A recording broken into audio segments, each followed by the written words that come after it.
786 शेतकरी शेतमजुरांनी आत्महत्या केल्या देशामध्ये, त्यापैकी सर्वाधिक 6,669 म्हणजेच 38.5% हे महाराष्ट्रातले शेतकरी आहेत।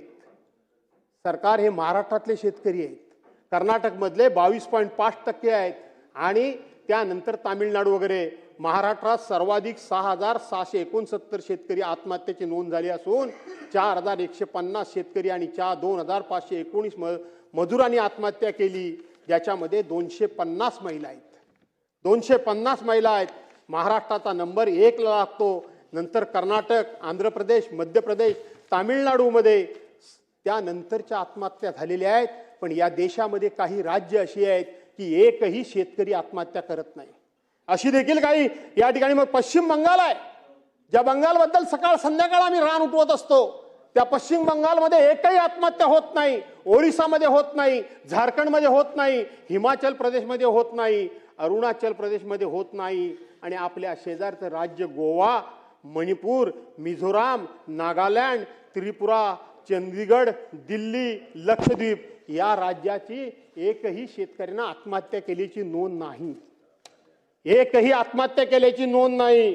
आणि म्हणून बाया आपल्याला सगळ्यातून यातून जर बाहेर काढायचं असेल तर फक्त घोषणांच्या हवेचे बुडबुडे काढून आणि घोषणांचा या ठिकाणी सुकाळ दाखवून आणि अंमलबजावणीचा दुकाळ दाखवून काहीही पदरात पडणार नाही। काहीही पदरात पडणार नाही। तू काय केलंस, मी काय केलं, पहिल्या वक्ताला कितीही बोलू द्यायचं असं बीएससी मध्ये ठरलंय। मी बसतो तसं काय नाही, 5 मिनिटात बसतो, पण ठरलंय। 44 मिनिटं झाली। 44 मिनिटं झाली नाही, पण त्याला काय, मी अध्यक्ष महोदय मी बसतो नाही असं नाही, मी खूप बोललो, परंतु तिथे बीएससी मध्ये असं ठरलंय की पहिला जो वक्ता असेल या पक्षाकडचा, आपण बोला ना। ओके ओके ठीक आहे। आणि म्हणून या ठिकाणी 5 वाजेपर्यंतच आहे आजचं का नंतर प्रस्ताव आहे 293चा। उद्या परत हा आहे दुसरा दिवस। नाही, पण मी पुरं करतो, मी काय उद्या पुन्हा नको, कारण मग ते बरं दिसत नाही। एक 2-4 मिनिटं इकडे तिकडे झाली तर समजून घ्या। आपण ऑनलाईन राहू, राजे तुम्ही ऐकायला बसणार? बसले हो हो।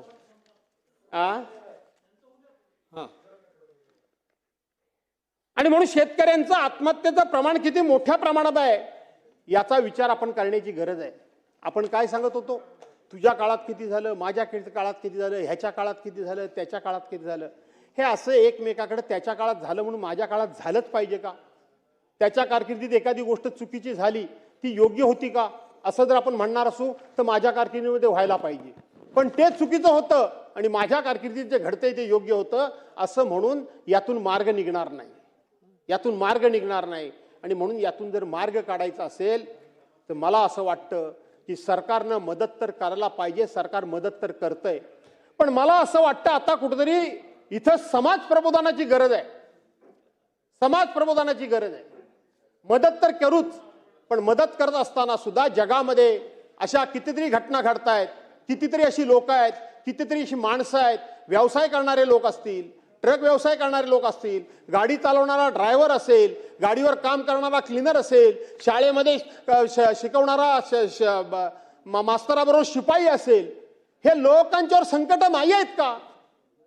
यांच्यावर काय आपत्ती येत नाही का? यांच्या संसारामध्ये काय अडचणी नाही आहेत का? प्रत्येकाला काही ना काय अडचणी आहेतच। आणि म्हणून आता कुठेतरी त्या माणसांचं आपण प्रबोधन करण्याची गरज आहे। त्यांना सांगण्याची गरज आहे की परिस्थितीबरोबर आपण संघर्ष करू, परिस्थितीचा आपण सामना करू, आलेल्या संकटाला तोंड देऊ, परंतु आत्महत्या बाबानुरे करू नका। आत्महत्या हा या सगळ्यावरचा उपाय नाही। बहुसंख्य पुरुष लोकच आत्महत्या करतायत, महिला बिचाऱ्या मागे राहतायत। आणि मग त्या आत्महत्येची कारणं काय असतात? मुलीचं रखडलेलं लग्न, बँकेचं थकलेलं कर्ज, नैसर्गिक आपत्ती। या विदर्भ आणि मराठवाड्याच्या वाट्याला तर आयुष्यभरती नैसर्गिक आपत्ती हात धुवूनच पाठीमागे लागलेली आहे। काही ना काय पीक जेव्हा चांगलं येतं तेव्हा एखादी आपत्ती येते। आता तयार होणार पीक सगळं काय ना काय आपत्ती त्यांच्या पाठीमागे लागलेलीच आहे आपत्ती पाठीमागे। पण मला तुम्हाला तरी सुद्धा सांगायचं आहे की ह्या सगळ्यावरचा उपाय आत्महत्या नाही। या सगळ्यावरचा आत्महत्या उपाय नाही। बुलढाण्यामध्ये घाटाच्या खालीनी घाटाच्या वर असे दोन भाग उल्लेख केला जातो. एकदा मी बुलढाण्याला गेलो, एवढी मोठी निवेदनं सर्वांनी दिली. मी त्यावेळेला मंत्री होतो. मी आपली निवेदनं घेतली आणि मी निघालो. ते म्हणले नाही, तुम्ही काहीतरी बोललं पाहिजे. मी म्हटलं बा मी काय बोलणार नाही. एक तर माझा स्वभाव आहे तो थोडासा रोखठोक आहे. खोटं आयुष्यात कधी मला बोललेलं आवडत नाही आणि उगाच कोणाची तरी भलावण करायची आणि कोणाला बरं वाटेल असं बोलायचं आणि खरं टाळायचं हे माझ्या रक्तात नाही. त्यामुळे मी काय बोलेन हे तुम्हाला आवडणार नाही. मी भाषण केलं. मी त्यांना सांगितलं की तुमच्यापेक्षा सुद्धा माझा कोकण गरीब आहे. तुम्हाला असं माझ्या अंगावरच्या कपड्यावरून तुम्ही जाऊ नका की माझ्या कोकणामध्ये सगळं अलबेलं आहे, गरीब आहे. अनेक प्रसंग येतात, भूकंप येतो, नदीला पूर येतो, आमच्याकडे जमीन जागा नाही, आमच्याकडे कधी ना कधी सायक्लॉन होतं, भयान वादळ येतं, काय काय वाटेल ते होतं. पण कोणीही 2021चा पूर तुम्हाला माहिती आहे, चिपळून पाण्याखाली गेलं होतं, सगळं झाडून काही शिल्लक राहिलं नव्हतं. गेल्या 150-200 वर्षात कधी पूर आला नव्हता तेवढा आला. दुसऱ्या दिवशी सगळे उठले. काय करायचं, देवाची कृपा, नशिबात होतं ते घडलं म्हणून साफसूफ करायला सुरुवात केली. मी त्यांना 2-3 उदाहरणं सांगितली. मला वाटलं तर लोक मला मारतीलच, हा मोठा शाणा आलाय मला शिकवायला. मी घाट चढून गेलो नाही. हेलिकॉप्टर होतं, पवार साहेबांनी मला हेलिकॉप्टरच दिलं होतं तेव्हा पाठोपाठ ते लोक आले. मी म्हटलं बहुतेक काहीतरी तर राडा आहेच. ते म्हटले नाही नाही नाही, आमच्याकडे बैठक झाली. कुणीतरी येऊन आम्हाला हे प्रबोधन करून सांगितलं पाहिजे, आमची कुणीतरी हिंमत वाढवली पाहिजे. आमच्या दुःखावर फुंकर घालण्याच्या ऐवजी आमच्या दुःखावरच सातत्यानं दुःख तर आमचं दुःख बद्दल फार मोठं असं कणव असल्यासारखं बोलण्यापेक्षा मला असं वाटतं ह्या आत्महत्या म्हणजे किळसवाण्या आहेत. पुरुषानं आत्महत्या केल्यानंतर त्या महिलेच्या वाट्याला, महिलेच्या गाळ्यामध्ये त्या मुलीचं लग्न पडत नाही का? त्या बाईनं काय करावं? तुम्ही पुरुषांनी आत्महत्या करता म्हटल्यानंतर त्या बाईनं काय करावं? त्या मुलीचं लग्न कार्य तिनं कसं करावं? तिनं बँकेचं कर्ज कसं फेडावं? आणि म्हणून त्याला सांगावं लागेल की हे सगळं करून सरकार तर तुझ्या पाठीशी आहे, पण आत्महत्या हा शेवटचा उपाय आहे. बाबा रे, हात जोडतो तुला मी, तू आत्महत्या करू नकोस. आत्महत्येकरता आता सरकारने मदत केली. निसर्ग कायम त्या बिचाऱ्यांच्यावर कोपलेलाच आहे, आम्ही काही म्हटलं तरी, पण त्यांचं आत्मबल वाढवण्याची गरज आहे आणि म्हणून ते आपण करावं. अशा प्रकारची मी आपल्याला विनंती करतो. मी 2-3 गोष्टी या ठिकाणी शोधत होतो की तुम्ही एक तर कागद हातामध्ये घेऊन आयुष्यामध्ये पहिल्यांदा बोलायला मला जमतंय. मला कागद घेऊन बोलायला जमतच नाही, पण मी शोधत होतो की तुमच्या कारकिर्दीमध्ये तुम्ही किती योजना बंद केल्यात त्या सगळ्या मी शोधत होतो. निवडणुकीकरता फक्त योजना कशा चालू केल्यात, झुणका भाकर केंद्र असेल, काय काय काय काय भरपूर ती योजना असेल, त्या सगळ्या योजना तुम्ही कशा बंद केल्यात घ्या. तुम्ही त्यावेळेला उद्धव साहेबांना सांगत होतात की तुम्ही स्थगिती सरकार, म्हणजे त्या सरकारमध्ये तुम्ही पण होतात, कमीत कमी तेवढं तरी टाळायचं असतं, ते पण तुम्ही टाळत नाही. पण ठीक आहे, काय काय बंद केलं तुम्ही? निवडणुकीच्या पूर्वी लोकांची मतं मिळवण्याकरता तुम्ही सगळं पदरात पाडून घेतलं आणि निवडणूक संपल्यानंतर काय केलं? कुठं गेला आनंदाचा शिदा? त्याच्यानंतर काय गणपती आला नाही, दसरा आला नाही, दिवाळी आली नाही, कुठे गेला आनंदाचा शिदा? मामा आनंदाचा शिदा वाटत होते त्यावेळेला स्वतःचे स्टिकर बिकर लावून. स्वच्छता मॉनिटर कुठे गेले? लाडक्या भावाला अप्रेंटिसशिपचा तुम्ही कोर्स देणार होता, कुठं झाला? कोर्स का बंद झाला? मुख्यमंत्री तीर्थदर्शन योजना का बंद झाली? 1 रुपयात पीक विमा योजना का बंद झाली? एक राज्य एक गणवेश कुठे गेला? तो गणवेश कुठे गेलाय? कुठं अडकलाय? कुठं दीपक केसरकरांच्याकडं कुठं अडकलाय? तो कुठं आहे? तो बघायला हवाय.